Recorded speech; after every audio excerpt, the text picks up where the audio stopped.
محترم ناظرین السلام علیکم۔ میری شادی 14 سال کی عمر میں میرے ماں باپ نے کر دی تھی۔ میرے ماں باپ نے مجھے کسی بوجھ کی طرح اپنے سر سے ٹالا تھا، کیونکہ ان کے سر پر 7 بیٹیوں کا بوجھ سوار تھا، اور وہ لوگ ہر وقت اس بوجھ تلے خود کو دبا ہوا محسوس کیا کرتے تھے اور کسی بھی طرح اپنی ساری بیٹیوں سے جان چھڑانا چاہتے تھے۔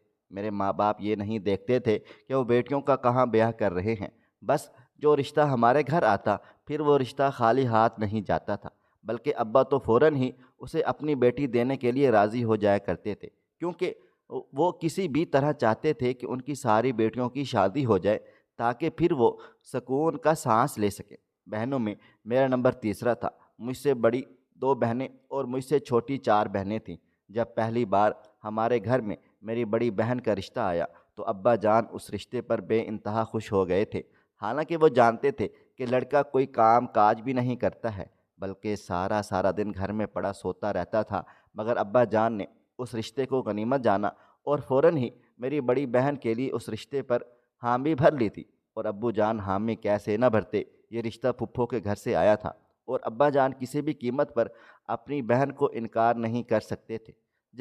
جب یہ رشتہ آیا تو ابا جان نے ایک منٹ کے لیے بھی یہ نہیں بات سوچی کہ لڑکا نکما اور آوارہ ہے اور اس لڑکے کے ساتھ میری بہن کا کوئی مستقبل نہیں۔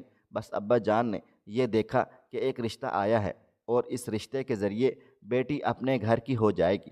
اس بات کے سوا ابا جان نے اور کچھ بھی نہیں سوچا تھا اور پھپھو کو فوراً ہی ہاں کر دی۔ حالانکہ جب یہ رشتہ آیا تھا میری بہن کی عمر اس وقت کوئی تقریباً 13 سال تھی، مگر ابا جان کو ایسا لگتا ہے جیسے ہماری عمریں گزرتی ہی چلی جا رہی ہیں۔ اگر انہوں نے ہمارے رشتے طے کرنے میں ایک لمحے کے بھی دیری کی تو ہماری عمریں نکل جائیں گی اور ہم زندگی کے اس مقام پر آ جائیں گے جہاں ہمارے لیے کوئی بھی رشتہ نہیں ہوگا۔ اس لیے ابا جان نے میری بڑی بہن کا رشتہ بنا سوچے سمجھے ایک نکمے اور نکارہ لڑکے کے ساتھ کر دیا تھا۔ میری اماں جان اس رشتے کو لے کر ابا جان سے لاکھ اختلافات کیا، انکار کیا، مگر ابا جان نے ایک بھی بات نہیں سنی اور اپنی بہن کو اس رشتے کے لیے ہاں کر کے آ گئے تھے۔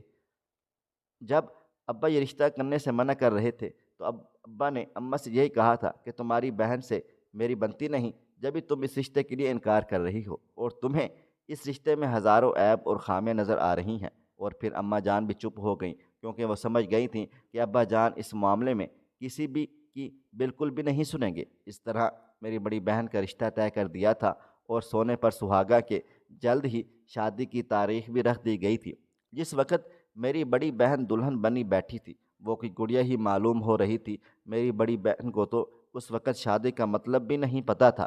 بس میری بہنہ اپنے ماں باپ اور بہنوں کی جدائی کے غم میں روئے چلی جا رہی تھی۔ میری بہن رخصت ہو گئی، مگر اب ہم 6 بیٹیاں اپنے باپ کے سینے پر بوجھ کی مانند موجود تھیں، جس سے میرے ابا جلد ہی پیچھا چھڑانا چاہتے تھے۔ میری بڑی بہن رخصت ہو کر اپنے گھر چلی گئی تھی، مگر ہم لوگ انہیں پل پل یاد کرتے رہتے تھے۔ پھپھو نے جاتے ہی گھر کے کاموں کی ساری ذمہ داری میرے بہن کے کندھوں پر ڈال دی تھی۔ اتنی سی عمر میں یہ ساری ذمہ داریاں نہیں سنبھال پا رہی تھی۔ جب بھی کوئی اس سے کوئی غلطی ہوتی تو پھپھو اسے آگے سے سنا دیتی تھیں، اور کبھی کبھار تو اس پر ہاتھ بھی اٹھا لیا کرتی تھیں۔ میری بہن خاموشی سے یہ سب کچھ برداشت کرتی رہتی تھی اور گھر میں کچھ بھی نہیں بتاتی تھی۔ ایک دن وہ ہم سے ملنے کے لیے آئی، اس کے چہرے پر انگلیوں کے نشانات موجود تھے۔ میری اماں سمجھ گئی تھیں کہ ان کی بیٹی قسمت بھی ان سے جدا نہیں ہے۔ جو ساری زندگی میرے باپ نے میری ماں کے ساتھ کیا تھا، اب وہی سب کچھ میری بہن کے ساتھ ہو رہا تھا، اور اب میری بہن یہ سب کچھ خاموشی سے برداشت کرنا تھا۔ میری ماں اپنی بیٹی کو سینے سے لگائے زاروں قطار روئے چلی جا رہی تھی، مگر میری بہن کے آنسو کیسے تھم سے گئے تھے، جانے وہ اپنے سسرال میں کتنا روتی ہوگی۔ یہ سب دیکھ کر اور سوچ کر میری ماں کے آنسو تھم ہی نہیں رہے تھے۔ میری بڑی بہن اتنی سی عمر میں اس قدر سمجھدار ہو گئی تھی کہ وہ بہت اچھے سے جان گئی تھی کہ اگر وہ اپنے سسرال کی کوئی بھی شکایت اپنے میکے میں کرے گی تو یہاں بھی اس کا کوئی پرسان حال نہیں ہوگا، کیونکہ ابا جان کی عادت سے سب لوگ ہی بخوبی واقف تھے کہ وہ اپنی بیٹی کو برا بھلا کہتے، اور ہو سکتا تھا کہ اس کے اوپر میکے کے دروازے بند کر دیے جاتے۔ ویسے بھی میری بڑی بہن کو میکے میں آ کر رہنے کی اجازت ہی نہیں تھی، وہ بس چند گھنٹوں کے لیے ہی ہم سے ملنے کے لیے آ جایا کرتی تھی اور پھر وہ واپس اسی جہنم میں لوٹ جاتی تھی جہاں شوہر اور ساس دونوں مل کر اس پر تشدد کیا کرتے تھے۔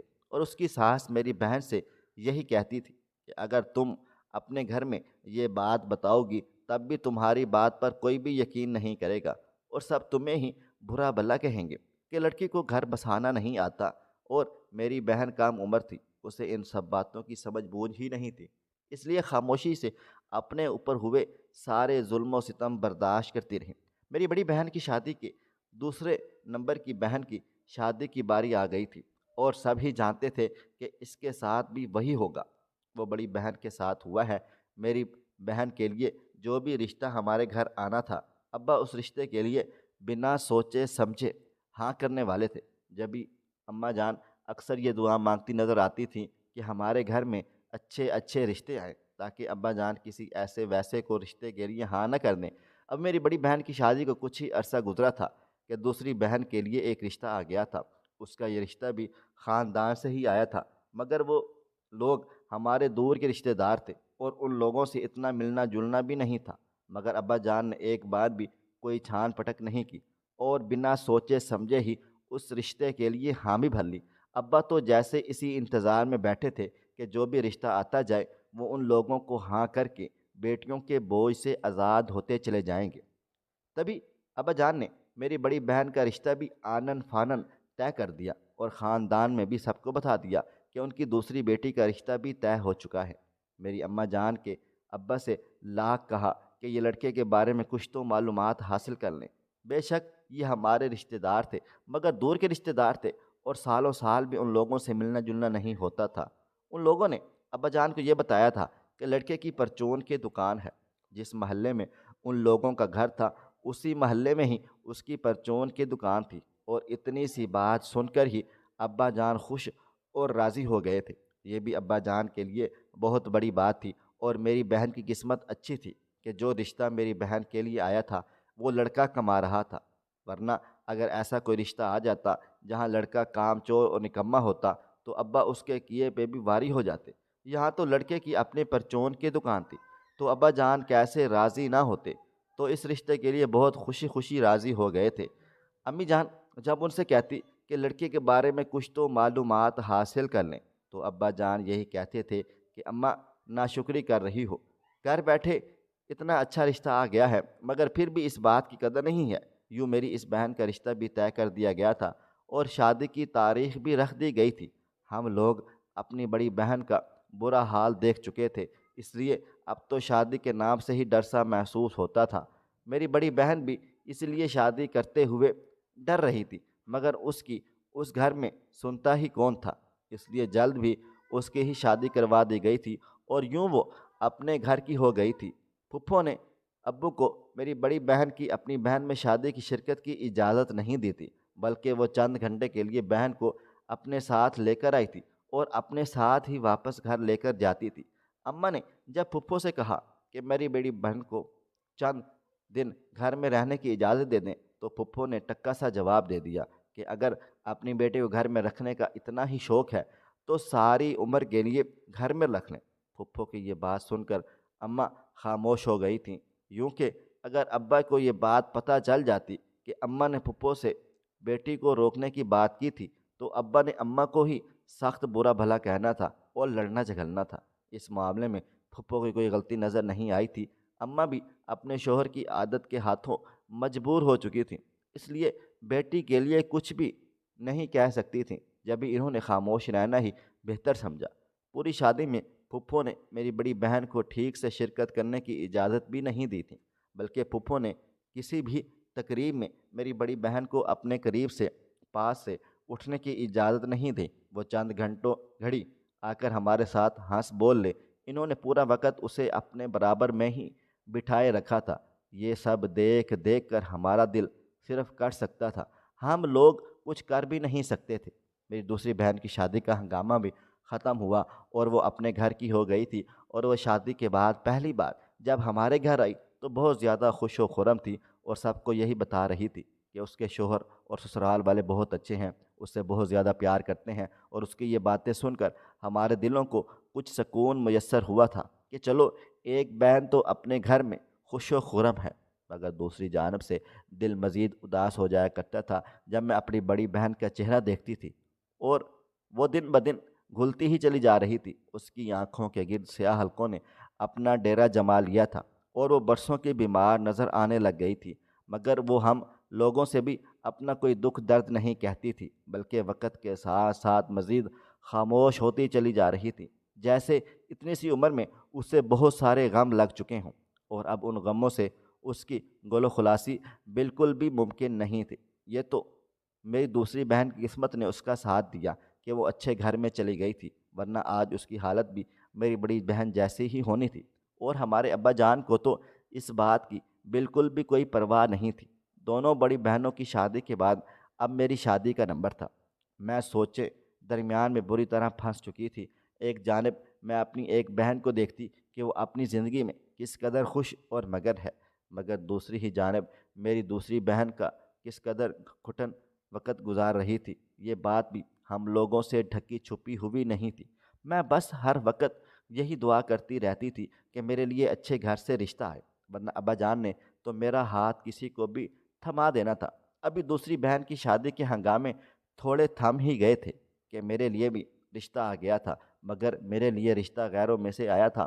مجھے لگا تھا کہ غیروں میں سے رشتہ آیا ہے تو ابا جان اس رشتے کے لیے کچھ تو چھان پھٹک کریں گے، مگر ہماری حیرت کی انتہا نہ رہی تھی جب ابا جان نے میرے لیے آنے والے اس رشتے کے لیے بالکل بھی کوئی چھان بین نہیں کی، بلکہ بنا سوچے سمجھے اور ایک لمحے کی دیر کیے بغیر اس شادی رشتے پر حامی بھر لی۔ اور اماں نے اس بار بھی ابا کو لاکھ روکنے کی کوشش کی، مگر جانے ابا کیا سوچ کے بیٹھے تھے کہ وہ ہم بیٹیوں کو کسی بھی بوجھ کی طرح بس اپنے سر سے ہی ٹالے چلے جا رہے تھے۔ جب ابا نے لڑکے کی فوٹو گھر میں دکھائی تو سب ہی لوگوں نے اپنی دانتوں میں انگلیاں داب لی، کیونکہ وہ کوئی لڑکا نہیں بلکہ ایک بڑی اور پکی عمر کا آدمی تھا، اور اس آدمی کی عمر بھی کوئی 40 سے زیادہ ہوگی۔ ابا نے اسے اپنے چند سال چھوٹے آدمی سے اپنی بیٹی کا رشتہ طے کر دیا تھا، اور یہ سب طے کرتے ہوئے انہیں ذرا سا بھی اپنی بیٹی کا خیال نہیں آیا تھا کہ میں اس آدمی کی تصویر دیکھ کر بہت زیادہ روئی، اور اماں جان کو اس شادی سے صاف انکار کر دیا تھا کہ میں اس آدمی سے شادی بالکل بھی نہیں کروں گی۔ مگر اماں بھی ابا کے سامنے مجبور تھی، کیونکہ سب کو ہی معلوم تھا اگر اماں نے ابا سے کچھ بھی کہنے کی کوشش کی تو ابا جان اماں کو بری طرح سے جھڑک کر رکھ دیں گے اور اماں کی ایک بات بھی نہیں سنیں گے۔ یہی تو اس بات پر ہر سکھ کا سانس لیتے تھے کہ اماں نے ابا پر ہاتھ اٹھانا چھوڑ دیا، ورنہ ہر دوسرے دن کا یہی معمول ہوتا تھا کہ ابا جان بری طرح سے اماں جان کو پیٹ رہے ہوتے تھے، اور اس سب کے بیچ ہم سب بہنیں ایک دوسرے سے چمٹی کھڑی ڈر کے مارے زاروں قطار رو رہی ہوتی تھی۔ ہم لوگوں میں اتنی ہمت بھی نہیں ہوتی تھی کہ اماں کو ابا سے چھڑا لیں، کیونکہ شروع سے ہی ابا نے ہم لوگوں پر اپنی دہشت کچھ اس طرح سے بٹھا دی تھی کہ ہم ابا کے سامنے سر بھی نہیں اٹھا سکتے تھے۔ ابا جان کا ڈر بچپن ہی سے ہم لوگوں کے دل و دماغ پر بری طرح سے چھایا ہوا تھا، اسی وجہ سے ہم بہنوں میں سے کوئی بھی ابا کے سامنے بولنے کی جرت نہیں کر سکتی تھی۔ ہم بس اماں کے سامنے بولنے کی جرت کر سکتی تھی، مگر اماں کے ہاتھ میں کچھ بھی نہیں تھا، وہ بھی ہمارے ہی طرح بے بس تھی، اور یہ بات ہم لوگ بہت اچھے سے جانتے تھے۔ اس لیے میرا رشتہ بھی بنا دیکھے بھالے اور چھان پھٹک کیے طے کر دیا گیا تھا۔ لڑکے والوں نے میری شادی کے لیے 1 سال کا وقت مانگ لیا تھا، اور اس بات پر ابا جان کو بہت غصہ آ گیا تھا، کیونکہ وہ چند ہی مہینوں میں میری شادی کر دینا چاہتے تھے۔ وہ مجھے 1 سال تک بٹھائے رکھنا نہیں چاہتے تھے، مگر اب ابا کا اس رشتے کے لیے ہاں کرنا ہی ان کی مجبوری بن گیا تھا۔ انہی دنوں میری بڑی بہن جس کی شادی پھپھو کے گھر طے ہوئی تھی، ہمارے گھر ہم لوگوں سے ملنے کے لیے آئی تھی۔ اب تک ہم اس سے ملنے پھپھو نے 2 مہینوں کے بعد بھیجا تھا، اور آج بھی وہ بس چند گھنٹوں کے لیے ہی آئی تھی، مگر اس بار شاید اس کا صبر جواب دے گیا تھا، اور آتے ہی اماں جان کے گلے لگ کر پھوٹ پھوٹ کر زاروں قطار روتی اور اماں کے قدموں میں بیٹھ گئی تھی، اور اماں اسے واپس سسرال میں نہیں بھیجے۔ اماں اس کی یہ حالت دیکھ کر گھبرا گئی تھی۔ انہوں نے پیار سے میری بڑی بہن سے پوچھا کہ وہ اپنے گھر کیوں نہیں جانا چاہتی، تو اس نے روتے ہوئے ہچکیوں کے درمیان بتا دیا کہ نہ صرف اس کا شوہر بلکہ پھپھو بھی اس پر ہاتھ اٹھاتی ہیں اور ہر وقت اسے بس اس بات کے طعنے دیتی ہیں کہ تمہاری ماں ایسی تھی ویسی تھی۔ پھپھو شاید اماں کا بدلہ آج کی بیٹی سے لے رہی تھی۔ میری بہن نے مزید بتایا کہ اسے پیٹ بھر کر کھانا بھی نصیب نہیں ہوتا تھا، بلکہ پھپھو اسے ہفتے بھر کا بچا ہوا باسی کھانا کھلایا کرتی تھیں اور خود دونوں ماں بیٹی بیٹھ کر فریش کھانا کھاتے تھے۔ میری بڑی بہن کو پیٹ پر روٹی نصیب نہیں ہوتی تھی، جبکہ بالکل وہ ہڈیوں کا ڈھانچہ بن کر رہ گئی تھی۔ ذرا ذرا سی کوتاہی پر پھپھو میری بہن کو بری طرح سے مارا کرتی تھی۔ رات کو جب بیٹا گھر عیاشی کر کے آتا تو پھپھو اسے بھی جھوٹی سچی لگا دیا کرتی تھی۔ اس طرح وہ بھی میری بہن پر ہاتھ اٹھاتا تھا۔ اماں نے جب یہ ساری باتیں ابا جان کو سنائی تو ابا اماں پر ہی بری طرح سے بھڑک گئے تھے اور کمرے سے اٹھ کر صحن میں آ گئے، جہاں میری بڑی بہن بیٹھی اپنی قسمت کو زار و قطار رو رہی تھی۔ ابا جان نے میری بہن سے کہا کہ اس کی خیریت اسی میں ہے کہ وہ اپنا سامان اٹھا کر واپس اپنے گھر میں چلی جائے۔ انہوں نے اس کی شادی کر دی ہے، اب جیسا بھی ہے اسے وہیں پر گزارا کرنا ہے، اسے دوبارہ ابا پر بوجھ بننے کی بالکل بھی ضرورت نہیں ہے۔ میری بہن کے ابا کے منہ سے یہ جب سنا تو وہ مزید رونے لگ گئی اور ہم سب صرف اپنی بہن کی قسمت پر افسوس کرنے کے سوا اور کچھ کر بھی نہیں سکتے تھے۔ میں سمجھ گئی تھی کہ میرے اوپر بھی شادی کے بعد اس گھر کے دروازے ہمیشہ کے لیے بند کر دیے جائیں گے۔ یہ ایک سال بھی پلک جھپکتے گزر گیا تھا اور میری شادی کے دن قریب سے قریب آتے چلے گئے تھے۔ گھر میں میری شادی کی تیاریاں ہونے لگ گئی تھی۔ ابھی میں صرف 14 سال کی ہوئی تھی، مگر ابا جان کو میری شادی کی اس قدر جلتی تھی کہ جیسے میں 14 سال کی نہیں بلکہ نہ جانے کتنی بوڑھی ہو چکی ہوں۔ میں اپنے آنے والے مستقبل کا سوچ سوچ کر بہت زیادہ خوف زدہ اور ڈر رہی تھی، کیونکہ میں نہیں جانتی تھی کہ آگے میری قسمت میں کیا لکھا ہے اور کیا نہیں۔ میں سوچتی رہتی تھی کہ ایک بہن اپنے گھر میں سکون سے ہے اور اپنے شوہر کے دل ہر پر راج کر رہی ہے، جبکہ دوسری بہن کی قسمت اس قدر بری ہے کہ وہ ہر وقت اپنے گھر میں اپنی ساس اور اپنے شوہر سے مار کھا رہی ہے۔ اس پر بھی میرے ابا جان پر کوئی اثر نہیں ہو رہا ہے۔ یہ ساری سوچیں مجھے خود اور دہشت میں مبتلا کیے رکھتی تھیں۔ آخر کار میری شادی کا دن بھی آ گیا تھا اور میں بیاہ کر اپنے سسرال میں آ گئی تھی۔ میں نے جب اپنے سسرال میں پہلا قدم رکھا تو اسی قدم پر میں جان گئی تھی کہ یہاں پر میری زندگی بہت زیادہ کھٹن ہونے والی ہے، کیونکہ سسرال میں قدم رکھتے ہی میرے کانوں میں یہ آوازیں ڈالی جا چکی تھیں کہ نہیں نہیں، میری دلہن تو اپنے میکے سے جہیز کے نام پر پرتکلف ہے۔ ایسی دلہن کی کیا قدر ہونی ہے۔ میری آنکھوں میں آنسو بھر آئے تھے جنہیں میں نے سر جھکا کر چھپا لیا تھا۔ مجھے کچھ دیر بعد لے جا کر اجلے عروسی میں بٹھا دیا گیا تھا۔ میں وہاں سمٹی ہوئی بیٹھی ڈری سہمی اپنے شوہر کا انتظار کر رہی تھی، مگر یہ انتظار طویل سے طویل تر ہوئی ہوتا چلا جا رہا تھا۔ آخر کار بہت لمبے انتظار کے بعد میرا شوہر کمرے میں آیا تو میں اپنی جگہ مزید سہم کے رہ گئی تھی۔ میری نظر سب سے پہلے اپنے شوہر کے قدموں پر پڑی جو بری طرح سے لڑکھڑا رہے تھے۔ میں چونک کر سر اٹھا کر دیکھا تو میرا شوہر اپنے قدموں پر ٹھیک سے بھی نہیں چل پا رہا تھا۔ وہ ایک جانب قدم رکھ رہا تھا مگر اس کے قدم دوسری جانب پڑ رہے تھے۔ یہ سب دیکھ کر میں اپنی جگہ ساکت ہو کر رہ گئی تھی، کیونکہ میں نے کبھی بھی ایسا نہیں سوچا تھا کہ میرا شوہر شادی کی پہلی رات ہی شراب پی کر کمرے میں آ جائے گا۔ میں ڈر کے مارے اپنی جگہ سے ایک انچ بھی نہیں ہل سکی تھی۔ میں اپنے شوہر سے ڈر محسوس ہو رہا تھا، مگر میرا شوہر تو جیسے اپنے ہوش و حواس میں ہی نہیں تھا۔ مگر اب مجھے اس سب کو اپنی قسمت کا لکھا سمجھ کر قبول کر لینا ہی تھا۔ شادی کی پہلی رات ہی مجھ پر یہ حقیقت کھل چکی تھی کہ میرا شوہر شرابی ہے۔ جیسے جیسے دن گزرتے چلے جا رہے تھے مجھ پر اور بھی حقیقتیں آشکار ہوتی چلی جا رہی تھیں۔ میرا شوہر کی صرف شرابی تھا بلکہ اور بھی کئی گناہوں کے کاموں میں ملوث تھا۔ میرا شوہر روز رات کو شراب پی کر گھر آتا اور مجھے بری طرح سے مارتا پیٹتا۔ بھلے کوئی بات نہ بھی ہوتی تو بھی روز گھر آ کر مجھے مارنا اپنا فرض سمجھتا تھا۔ میری ساس اور نندیں سارا دن مجھے سے کسی جانور کی طرح کام کرواتی۔ اگر کوئی غلطی ہو جاتی تو مجھ پر کھانا پینا بھی بند کر دیا جاتا تھا۔ میری ساس مجھے اپنے ہاتھ سے پلیٹ میں نکال کر بس تھوڑا سا ذرا سا شوربہ دیا کرتی۔ اس سے زیادہ مجھے اس گھر میں کھانے کی اجازت بالکل بھی نہیں تھی۔ اگر میں کبھی بھوک کے ہاتھوں مجبور ہو کر دوبارہ کھانا مانگ بھی لیتی تو میری ساس مجھے بری طرح سے جھڑک دیتی تھی اور صاف صاف مجھے کہتی تھی کہ تمہارا شوہر کماتا نہیں ہے، ہم تمہیں اتنا کھانے بھی دیتے ہیں تو وہ ہمارا احسان ہے۔ ان کی یہ ساری باتیں سن کر میرا دل کٹ کے رہ جایا کرتا تھا۔ مجھے اب احساس ہوتا تھا کہ میری بڑی بہن اب کیسے اپنے سسرال میں اپنے زندگی کے دن کاٹ رہی تھی۔ آج یہ سب مجھ پر گزر رہی تھی تو مجھے اس کے دکھ کا بخوبی اور اچھے سے اندازہ ہو رہا تھا۔ جب بھی وہ ہر بار گھر آ کر اماں جان کے گلے لگ کر پھوٹ پھوٹ کر زاروں قطار رو دیا کرتی تھی، ہم لوگ صرف اسے روتا دیکھ کر دکھی ہو جایا کرتے تھے، مگر اس کے دکھ کا اندازہ کوئی بھی نہیں لگا سکتا تھا۔ آج مجھے اس کا دکھ سمجھ میں آ رہا تھا۔ مجھے دن رات یہی تانے دیتی تھی کہ اپنے شوہر کا کھایا کرو، ان کے باپ کا کھا کھا کر میں ان کے گھر میں بوجھ بن چکی ہوں۔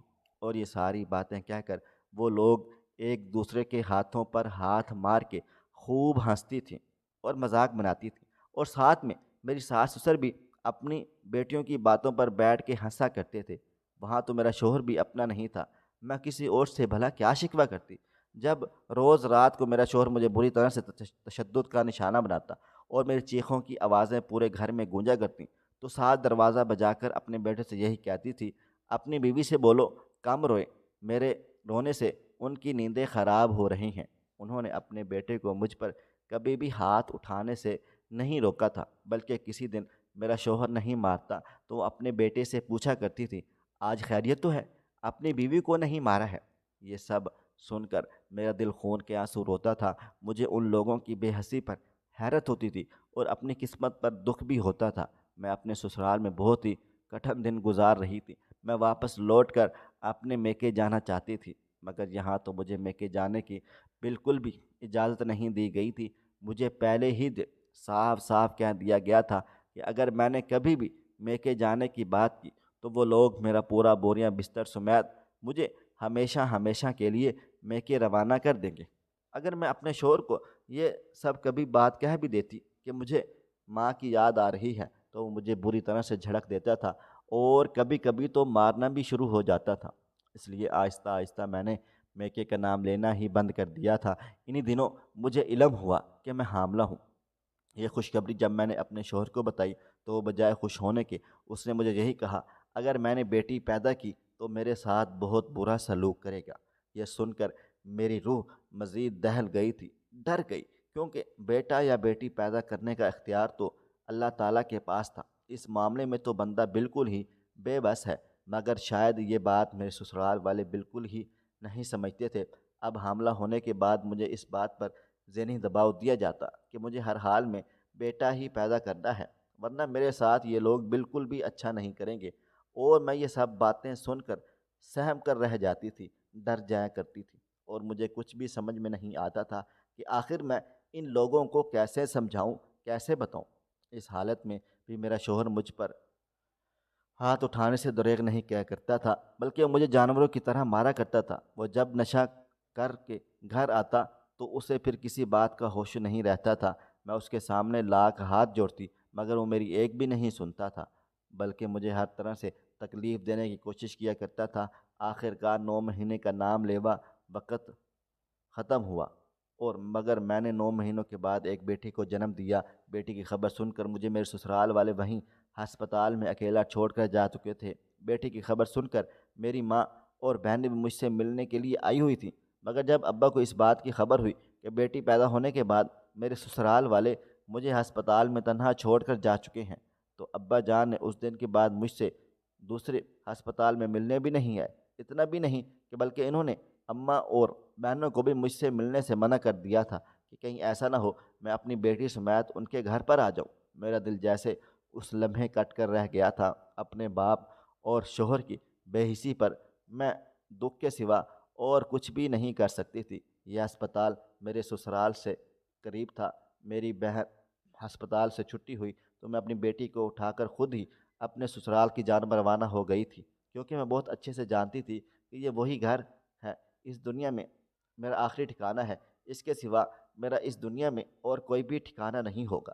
جب گھر پہنچی تو میں ابھی گھر میں قدم رکھا ہی تھا کہ میری ساس چیختی چنگھاڑتی ہوئی میرے کانوں میں آواز پڑی کہ اس منحوس کو اپنے ساتھ لے کر کیوں آئی ہے، اسے وہیں پھینک کر آ جاتی نا۔ ان کی یہ بات سن کر میرا دل کسی پتے کی مانند لرز اٹھا تھا، اور میں نے اپنی گرفت میں اپنی بیٹی کو پر مضبوط کر دی۔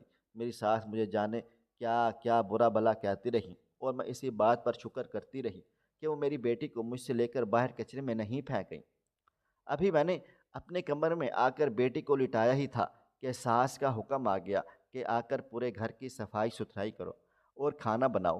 انہوں نے میری اس حالت کی بھی پرواہ نہیں کی تھی کہ رات کو جب شوہر گھر آیا تو مجھے دیکھتے ہی اس کے ماتھے پر بل پڑ چکے تھے اور مجھ سے بنا کوئی بات کیے اپنے کمرے میں چلا گیا تھا۔ میں بھی اپنے شوہر کے پیچھے پیچھے ان کے کمرے میں چلی گئی تو سامنے میری بیٹی لیٹی ہوئی تھی۔ اس نے پاؤں کی ٹھوکر سے میری بیٹی کو ہٹایا اور اپنے لیے جگہ بنا لی تھی۔ اس کی اس حرکت نے جیسے میرا کلیجہ چیر کر رکھ دیا تھا۔ میں نے اپنے شوہر سے پوچھا کہ وہ اپنی بیٹی کے ساتھ ایسا کیسے کر سکتا ہے۔ بس میرا اتنا ہی کہنا تھا کہ وہ اپنے آپے سے باہر ہو گیا اور مجھے بری طرح سے مارنا پیٹنا شروع کر دیا تھا۔ وہ مجھے بری طرح سے مار پیٹ رہا تھا اور یہی کہہ رہا تھا کہ اب اس نے مجھے کہا تھا کہ بیٹا پیدا کرنا ہے تو میں نے بیٹی کیوں پیدا کر دی۔ اس نے مجھے اس بات پر اس قدر تشدد کا نشانہ بنا ڈالا کہ میں بے ہوش ہو گئی تھی۔ جب مجھے ہوش آیا تو جا کے رات کا کون سا پہر ہو رہا تھا اور میری بیٹی بری طرح سے بھوک کے مارے بلک رہی تھی۔ میں ہمت کر کے اپنی جگہ سے اٹھی اور اپنی بیٹی کا پیٹ بھرا۔ آنسو تھے کہ تھمنے کا نام ہی نہیں لے رہے تھے۔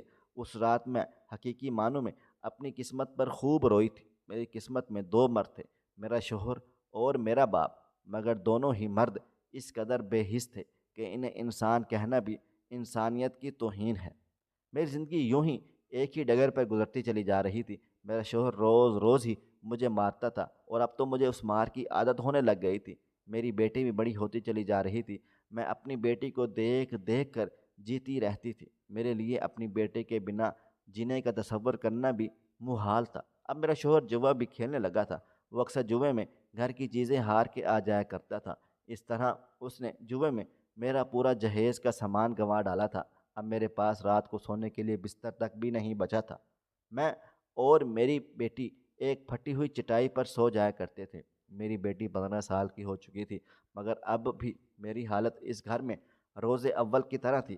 میرا شوہر جب چاہتا مجھے مارتا پیٹتا تھا۔ یہ سب دیکھ کر میری بیٹی بہت زیادہ ڈر جایا کرتی تھی۔ ایک رات میرا شوہر شراب کے نشے میں دھت گھر آیا اور مجھ سے کہا کہ وہ میری بیٹی کو جوئے میں ہار چکا ہے۔ کل اس کا کوئی دوست آئے گا میری بیٹی کو اپنے ساتھ لے جانے کے لیے، اور میں بنا کوئی شور شرابہ کیے اپنی بیٹی کو اس کے ساتھ روانہ کر دوں۔ یہ سب سن کر میرے قدموں تلے سے زمین نکل گئی تھی اور مجھے اپنے کانوں پر یقین بھی نہیں آ رہا تھا۔ مجھے سمجھ نہیں آ رہا تھا کہ میں کیا کروں۔ سب کچھ ہی میری برداشت سے باہر ہو چکا تھا۔ ایک باپ کیسے اپنی ہی سکی بیٹی کو جوئے میں ہار سکتا ہے؟ اس بات کا یقین کرنا بہت ہی مشکل تھا، مگر میرا شوہر یہ سب کچھ کر چکا تھا اور میں اس سارے معاملے میں صرف تماشا ہی نہیں بننا چاہتی تھی، مجھے اپنی ماں ہونے کا فرض نبھانا تھا۔ میں نے اسی وقت فیصلہ کر لیا کہ میں اپنی بیٹی کو یہاں سے لے کر دور چلی جاؤں گی۔ میں نے اسی وقت جا کر اپنی بیٹی کو نیند سے اٹھا دیا۔ میرا شوہر تو شراب کے نشے میں بے سدھ پڑا تھا، اسے اپنے ارد گرد کی کوئی خیر خبر بھی نہیں تھی۔ اسی وقت رات کے اندھیرے میں اپنی بیٹی کو گھر سے نکال کر کھڑی ہوئی اور ابھی کچھ دور ہی گئی تھی کہ مجھے احساس ہوا کہ میرے پاس تو کوئی گھر بھی نہیں ہے جہاں میں اپنی بیٹی کو عزت سے رکھ سکوں گی۔ اسی اثناء میں وہاں سے ایک شخص کا گزر ہوا۔ اس نے یوں رات کے اس پہر ہم دونوں کو سڑک کے کنارے بے حال بیٹھے ہوئے دیکھا تو ہماری جانب چلا آیا تھا اور مجھ سے ایسے بیٹھنے کی وجہ پوچھنے لگا۔ مجھے اس وقت وہ شخص کسی فرشتے سے کم نہیں لگا تھا۔ میں نے اسے ساری سچائی بتا دی۔ اس نے مجھے کہا اگر میں اس پر یقین کروں تو اس کے ساتھ اس کے گھر چلوں گی۔ اس کا گھر بالکل ہی قریب تھا۔ میں جب اس کے گھر گئی تو اس کے گھر میں اس کے 2 بچوں کے سوا اور کوئی بھی موجود نہیں تھا۔ میرے پوچھنے پر اس نے بتایا کہ اس کی بیوی کا سال پہلے انتقال ہو گیا تھا۔ صبح اٹھ کر اس نے مجھ سے پوچھا کہ اب کیا کرنا چاہتی ہو؟ تو میں نے اسے کہا کہ میں اپنے شوہر سے طلاق لینا چاہتی ہوں، ہمیشہ ہمیشہ کے لیے میری جان اس سے چھوٹ جائے۔ اس شخص نے مجھے یقین دلا دیا کہ وہ ہر معاملے میں میرا ساتھ دے گا۔ بس پھر میں نے عدالت میں خلا کا مقدمہ دائر کر دیا تھا اور اپنے شوہر سے طلاق لے لی تھی۔ میری طلاق کے بعد اس شخص نے مجھ سے شادی کے لیے پیغام بھیجا تو میں نے فوراً ہی اس شخص کو ہاں کر دی۔ میں نے اس نیک فطرت شخص سے شادی کر لی، مگر میری بری قسمت کے شادی کے 1 مہینے بعد ہی میرے دوسرے شوہر کا بھی انتقال ہو گیا تھا۔ جب پہلے شوہر کو اس بات کی خبر ہوئی کہ میرے دوسرے شوہر کا انتقال ہو گیا ہے، تو اس نے مجھ سے ملنے کی ہزار کوشش کی۔ میرا دوسرا شوہر میرے خواب میں آتا تھا اور مجھ سے کہتا تھا کہ اپنی بیٹی کو میری قبر پر لے آؤ۔ میں اگلے ہی دن اپنی بیٹی کو لے کر قبرستان جانے لگی تو راستے میں مجھے میرا پہلا شوہر مل گیا تھا۔ اس نے مجھ سے پوچھا کہ کہاں جا رہی ہو؟ میں نے اسے بتایا کہ اپنے دوسرے شوہر کی قبر پر جا رہی ہوں۔ یہ بات سن کر میرے پہلے شوہر نے مجھے لاکھ منع کیا، مگر میں نے اس کی بات سنی انسنی کر دی اور اپنے بیٹے کو اپنے دوسرے شوہر کی قبر پر لے گئی تھی۔ ابھی میں نے فاتحہ ہی پڑھی تھی کہ میرے ہوش و حواس اڑ گئے، کیونکہ میرا شوہر زور زبردستی قبرستان میری بیٹی کو اپنے ساتھ لے جانے لگا تھا۔ میں نے اسی وقت چیخ چیخ کر آس پاس کے آدمیوں کو اکٹھا کر لیا اور شور شرابہ مچا دیا کہ یہ شخص میری بیٹی کو زبردستی لے کر جا رہا ہے۔ یہ سن کر میرا پہلا شوہر وہاں سے کھڑا ہوا اور میں اپنی بیٹی کو لے کر گھر آ گئی تھی۔ مجھے اب اپنی بیٹی کی شادی کرنے کی فکر ہو گئی تھی۔ انہی دنوں میرے شوہر کا بھانجا امریکہ سے آیا ہوا تھا۔ میں نے اس کے ساتھ اپنی بیٹی کی شادی کر ڈالی تھی اور اپنے دوسرے شوہر کے دونوں بچوں سمیت اپنی بیٹی کے پاس ہی امریکہ منتقل ہو گئی تھی، کیونکہ مجھے کسی بھی صورت اپنی بیٹی سے دوری بالکل بھی گوارا نہیں تھی۔ شادی کے بعد میری بیٹی اپنے شوہر کے ساتھ خوش ہے اور اسے اپنی زندگی میں خوش باش دیکھ کر میں بے حد خوش ہوں، کیونکہ جیسے جانوروں جیسی زندگی میں گزار کر آئی تھی تو میں اپنی بیٹی کی قسمت سے بہت زیادہ ڈرتی تھی، مگر آج جب میں اپنی بیٹی کو اپنے شوہر کے ساتھ خوش و خرم دیکھتی ہوں تو میرے دل سے اپنے دوسرے شوہر کے لیے بہت ساری دعائیں نکلتی ہیں، کیونکہ اگر وہ اس رات ہم ماں بیٹی کو سہارا نہیں دیتے تو آج نہ جانے ہم دونوں کہاں کہاں رل رہی ہوتی اور جانے کتنے ہی دروں کی خاک چھان چکی ہوتی۔ آدمیوں کا ایک اچھا روپ میں نے اپنے دوسرے شوہر اور داماد کے روپ میں دیکھا تھا۔ خواہش صرف اتنی ہے کہ کچھ الفاظ لکھوں جس سے کوئی گمراہی کے راستے پہ جاتے جاتے رک جائے، اور نہ بھی رکے تو سوچ میں ضرور پڑ جائے۔ پیارے دوستوں، امید کرتا ہوں کہ آپ کو یہ ہماری کہانی پسند آئی ہوگی۔ ہماری کہانی پسند آئی ہو تو ویڈیو کو لائک کریں، کومنٹس کریں، شیئر کرنا بالکل بھی نہ بھولیں، اور ہاں، اگر آپ لوگ اس چینل پر نئے ہیں تو اس چینل کو سبسکرائب ضرور کر لیں اور نوٹیفیکیشن کو ضرور دبا دیں تاکہ آنے والی کہانی سب سے پہلے آپ کو مل سکے۔ ملتے ہیں کل ایک نئی اور دلچسپ کہانی کے ساتھ۔ تب تک اپنا ڈھیر سارا خیال رکھیے گا۔ اللہ حافظ۔